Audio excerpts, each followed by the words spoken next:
I got out of the military when I was in 1993. I came home. My dad had this newfangled thing, an IBM 386 sitting on the desk, and every morning he would log in and you'd hear the sound of AOL.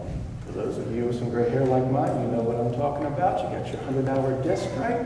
So he'd log in into AOL and he would check his news. That was the first time I experienced the internet. When I started my career here in Denver in 1998, we were just starting to get into a lot of auditing around wide area networks, the frame relay. We really started looking at application controls. 5 or 6 years ago, it was the cloud. Now it is blockchain. And what are we going to talk about today? This is not a presentation you're going to want. All right, I'm done. Let's see if I can get us back here. If you can get the second slide fired up. So this is not a presentation where you're going to walk away and say, yes, I understand everything about cybersecurity and the blockchain. What I want you to walk away from here is understanding that as you're building out your applications, as you're building out your blockchain solutions, what should you be thinking about related to cybersecurity? What should you be thinking about related to IT audit? We all understand a lot of what I have in this presentation. But what I want you to take away from this is the impact of cybersecurity and the controls on the things that we're going to talk about. So with that, I'm going to hit this button again, and if it does it, I'm just going to set this down. So we know what the history is. 2008, we've all been working with it. Distributed blockchain, the distributed ledger for cryptocurrency. What do we need to take away from the history? What's the history lesson here for us? I believe that there's a natural aversion, particularly in large-size organizations, when you start talking about blockchain, because they automatically think cryptocurrency. They automatically have some sort of concern because it's associated with blockchain, or excuse me, cryptocurrency. So that's something that we're going to have to overcome as an organization, but we can do that. Look at some of the numbers we have there for the revenue that's going to be in this space in 2020 and up through 2025. Blockchain is here to stay. The industry and the dollars and the great cool applications that you guys are building are going to really change the internet, or change the industry, just like Randall shared earlier about the internet's change. But there's going to be some trust issues. We are all used to centralized control. When you think about IT audit, cybersecurity, when we would conduct an audit, banking transactions, when you send money, there's always someone that you know. I bank with Bank of America. I know where my money is, I know who keeps track of that, and I know where I need to go if I need to send money. When I'm conducting an audit, if I need to go and understand access control and provisioning and user access and who can touch data and cryptography, I go to the IT department. Those things are going to change when we get into this consensus-based model where there's not that centralized control. So these are some of the things we're going to have to deal with as we are looking at cybersecurity and audit within the blockchain.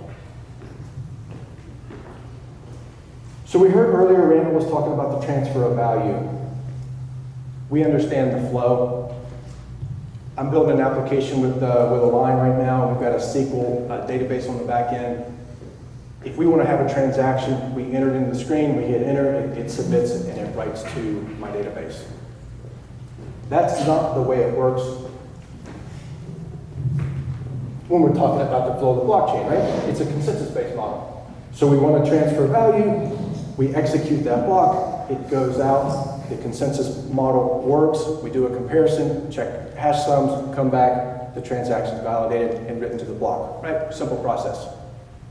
Not really, but we all understand the process.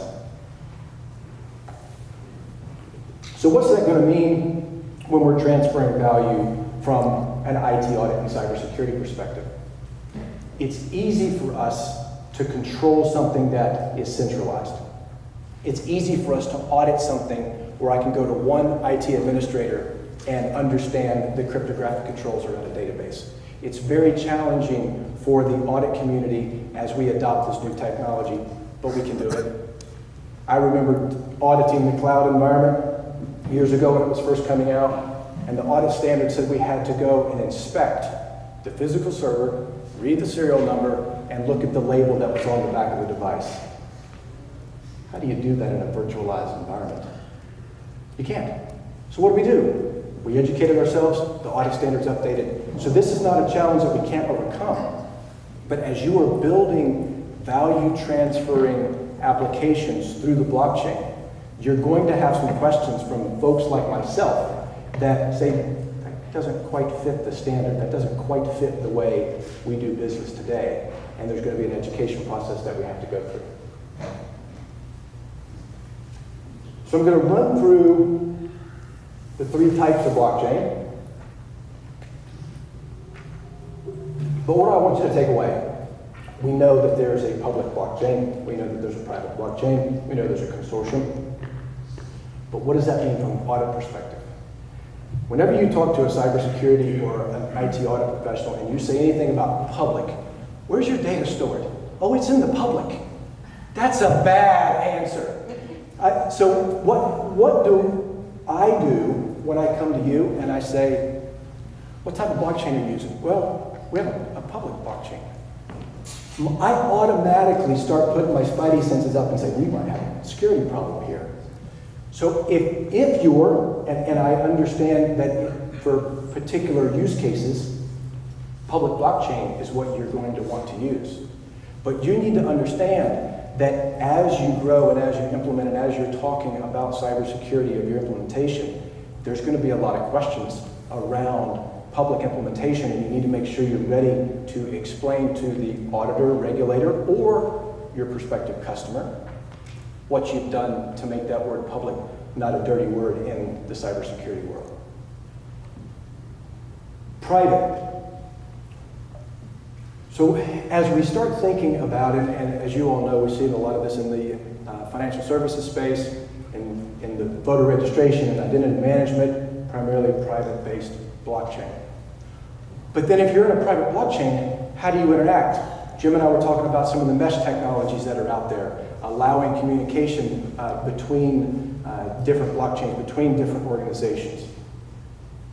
So the private blockchain might not be the solution that you need for your organization. So then we go to the consortium, whether or not we are talking about insurance providers, insurance payers, financial institutions, local, state, federal governments that come together to solve a particular solution. But we'll start talking a little bit about boundaries in a couple more slides. But when I audit, I have a client. I have a network. I have a set of servers. When you start implementing a consortium base where there's more players in the market space and there's more people talking to each other, what's my demarcation line? Where's my scope? These are the type of questions that you're going to get asked whenever you implement these types of platforms. So we're going to talk about some use cases. We all like this. These are the reasons that we're using the blockchain, right? No owner. It's great. But who do I go talk to conduct my audit? No single point of failure. We do like that. I had a client call us up about 3 months ago. I won't tell you which state they are, so I won't even tell you who they are. The database had been locked up by CryptoLocker. The whaling attack after the CFO, they knew the CFO had access. That risk is mitigated whenever you have a distributed ledger, whenever you implement blockchain. We like that. Near real time, irreversible, reduces that man in the middle.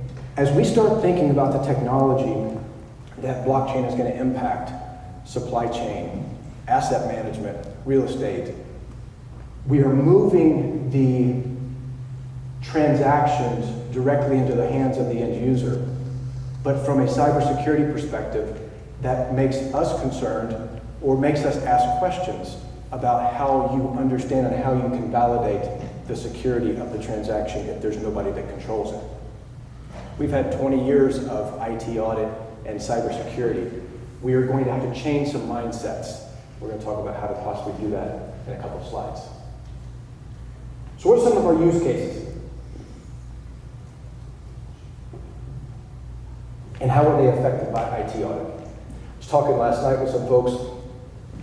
We're one of 3 companies that can do all the audits that we do, and I've got a lot of letters behind my name that I know how to do them. It's been 3 or 4 years since I've actually done one, so you don't want me showing up on site actually conducting the audit for you. But I don't believe that the standards writing bodies, the regulators, those that are responsible for oversight of these various industries are going to say, oh, you implemented a blockchain technology. Great, you don't have to comply with any standards anymore. Your data is perfectly safe. That's not going to happen. So we're going to talk about some audit standards. We're going to talk about some questions that you may receive depending upon which of these industries you're playing in. So financial services, banks, credit unions, FFIEC, FDIC examiners. I used to work at Fiserv. We loved it when the bank examiners showed up. Not. But we would get through the audits because we understood the standard, they understood the technology, and it was the same that they had audited for several years coming. But as you start looking at the financial services world, you're going to start understanding things like SOX, SOX compliance. SOC 1 audit is one of the audits that we do issued by the AICPA. It's required that any vendor that's used by a bank or credit union, they have a SOC 1 audit done. Well, there are controls in there that are going to run against grain when it comes to a distributed ledger technology. Not that we can't get there, but that is a particular area that you may want to educate yourself on. Governance. If any of you play in the federal government space, you're very well aware of NIST 853. It is a 500-page beast of a security standard that's written by NIST. There are controls in there that actually can't be met with implementing a blockchain technology. Smart contracts. Many states, if not most now, I haven't looked at the recent numbers, but many states are accepting smart contracts as a valid legal instrument. We're going to talk about some application development controls that you're going to face when you're dealing with smart contracts. There are, to my knowledge, no standards today that specifically focus on coding requirements for smart contracts, validation of the accuracy. Everyone has focused their application development world, their application development controls on building a software platform, not yeses and nos, move forward, not move forward, a trigger's been hit for the value to be transferred within the contract. When we get to the consumer side, PCI DSS for credit card processing. If you are processing credit cards, there's data in that transaction known as sensitive authentication data. Can't be stored after the transaction is complete.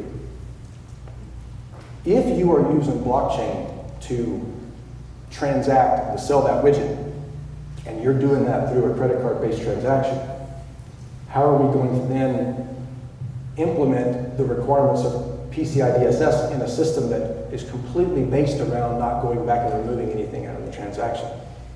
It's things we need to be thinking about as we are playing in these regulatory world that hasn't quite caught up with the technology that we're enjoying. Then, of course, we know healthcare. Last night we talked about the controls around physician credentialing.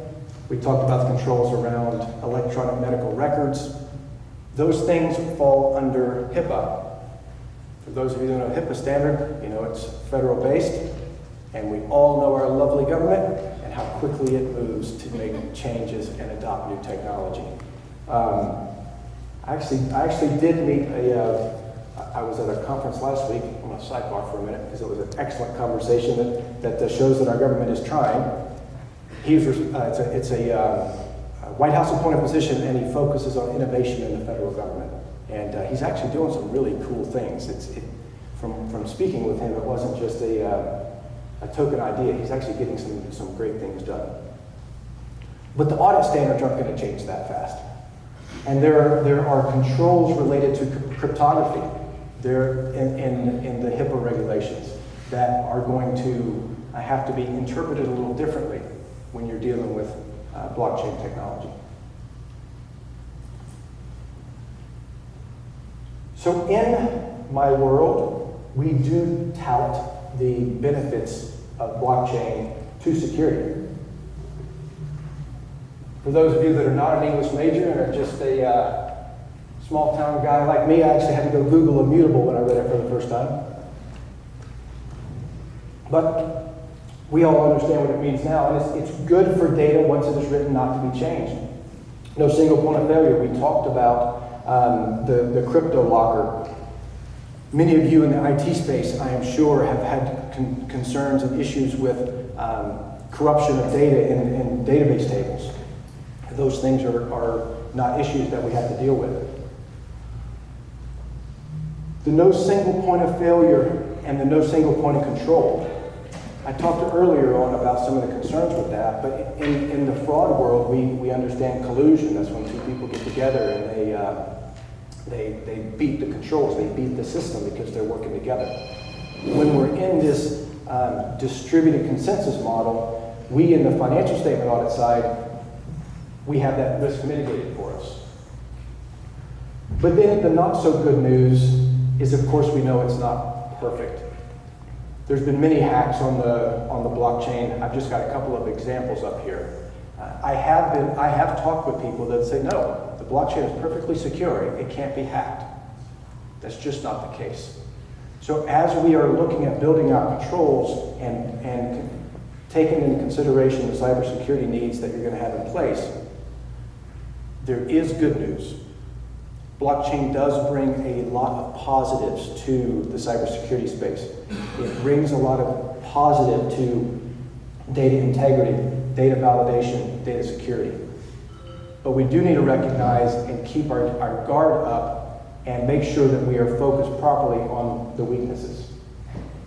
And then we're going to continue to have endpoint vulnerabilities. As you're building out your apps, as you're thinking about your interaction, human beings have been and always will be our weakest link in cybersecurity. If there's humans involved, they are going to be our weakest link. We just can't help that.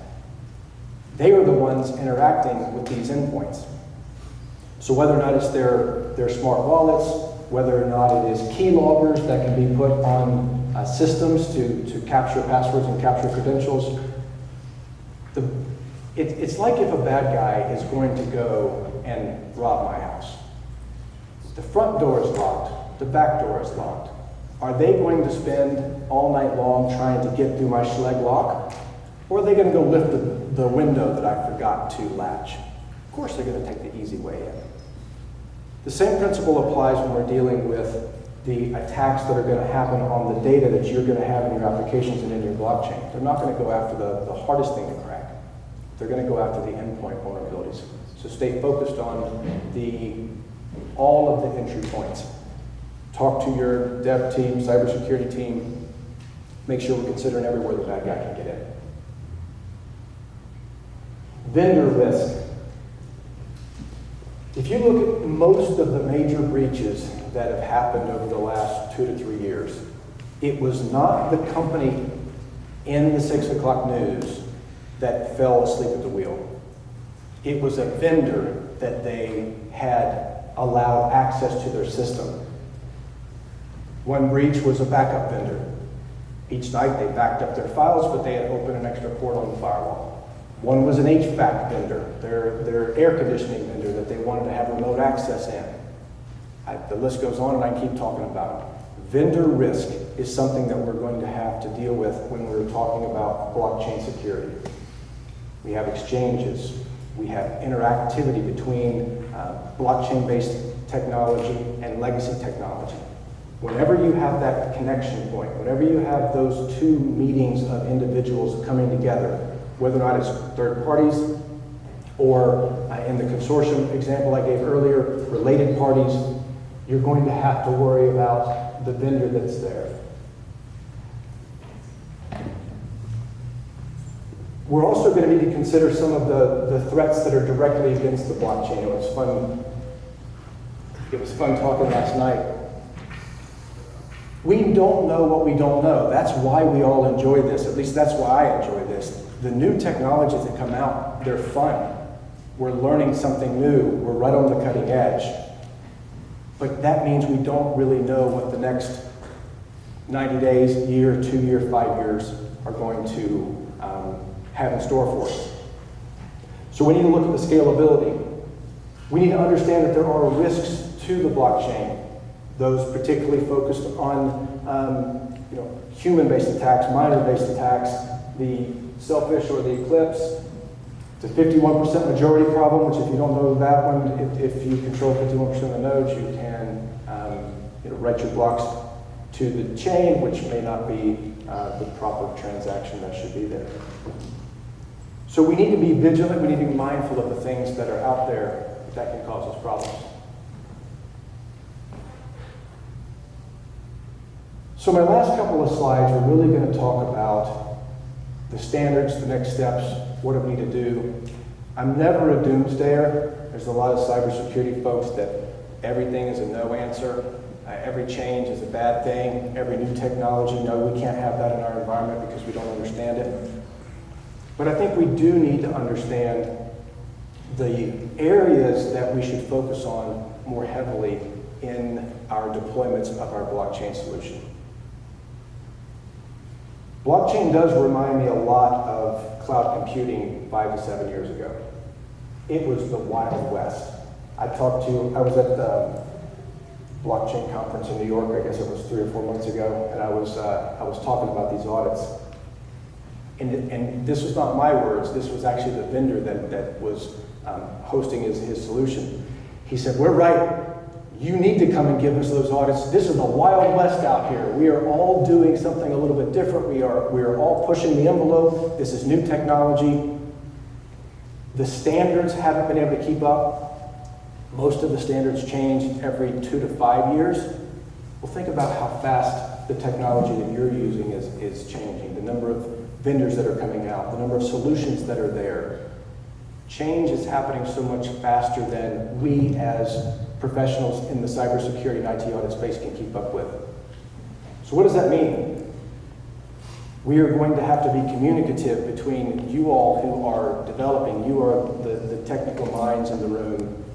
I'm just the guy that's trying to help you secure it and help you mitigate risk. There's also a lack of understanding. The AICPA, the American Institute of Certified Public Accountants, they have a blockchain certificate. I took it. It's good. It was a strong background, strong understanding of blockchain, but we are grossly unprepared as a IT audit and cybersecurity practice to be ready for all the cool stuff you guys are bringing to market.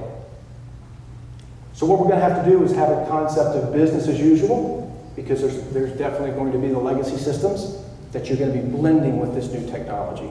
So we're going to come forward with an idea and approach of business as usual for your legacy systems and new audit and new cybersecurity ideas for the great stuff you're building.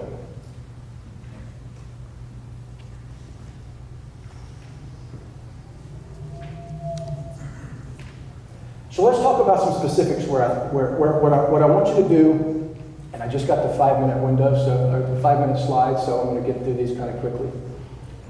But what I want you to do is think about your deployment. Think about your application, think about your company. And what resonates here, and that's things that you and I can talk about after the presentation. Governance starts with information security policies and procedures, and the ones that are written for legacy systems don't apply necessarily to the blockchain technology. Physical and environmental controls. It's so easy. We talked last night about data centers. I walk into a data center, I say, yep, there's the man trap, there's the video camera, there's the cage, there's the server, it's running 100 virtual instances, okay, I'm good. What's the physical environmental controls when I'm in a consensus-based system, and particularly in a public-based blockchain, I don't even know where the data is sitting. I don't know where those nodes are. You're going to have to rethink those things. We're going to have a focus on enhanced network resilience. A consensus-based model is based on nodes being able to talk to each other. If, from a resilience perspective, if the network goes down, we can't transact. From a security concern perspective, if a bad actor can shut down the network and have the nodes that they control as being the only ones that can talk, they can execute transactions that shouldn't have been. We talked about the blockchain, or the smart contracts. There's really going to have to be a renewed focus on application development. We're going to have to take some of those same concepts of proper approval, proper request, following secure coding standards, proper QA and migration procedures, the things that we are doing for application development controls, we're going to have to overlay those into the smart contracts. And then we have to think about the privacy requirements. My firm also conducts GDPR assessments, and one of the requirements of GDPR is the right to be forgotten.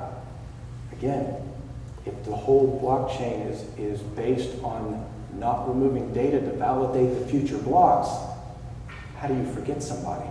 How do you go back and remove that data? PCI DSS for credit card processing requires data disposal. So after a certain period of time, you're supposed to remove the transactions from your database so that they're not there for the bad actor to go after. How do we do that in the blockchain environment? How do we remove the transactions out of the chain? So what should we do? So as I kind of bring this in for landing, what should we think about as we leave the room? We all know, or at least we're all hanging our hats on the fact that blockchain is here to stay, and I believe that it is. So we need to get educated. There are so many different, I shared it at the beginning of this presentation, there are so many really smart people here in their particular area. Mine is cybersecurity and IT audit. So get educated on how my area will impact yours, and I'll get educated on your area and how it would impact mine. But get educated on the risks. We're going to apply the same information security standards and practices that we have for the last 20 plus years. We're just going to apply them differently. We're going to take the things that we're learning about your technology, your applications, your implementation, and we're going to apply the standards. And we all know the old trust but verify.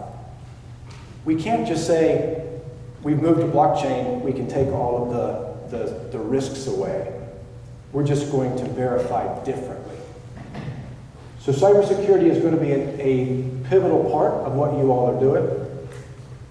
If you have any questions or would like to connect with me after this, I would love to talk with you about it. But I appreciate you all being here, and I hope you've taken some things away that might help you with your future deployments. Thank you.